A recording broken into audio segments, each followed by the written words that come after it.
How to change avatar to profile picture in Duolingo.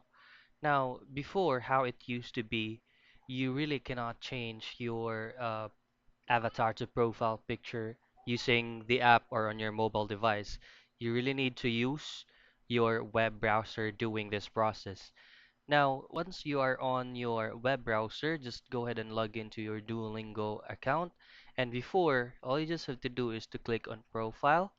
And then once you click on this pencil icon, there will be an option for you to upload any image or profile picture you want. But unfortunately, Duolingo has recently removed this kind of feature and replaced it with an avatar. So again, if Duolingo will get that feature back, that's the one that you'll be doing. Just click on your profile and click on the pencil icon to upload your image as your profile picture. So that's how you change avatar to your profile picture in Duolingo.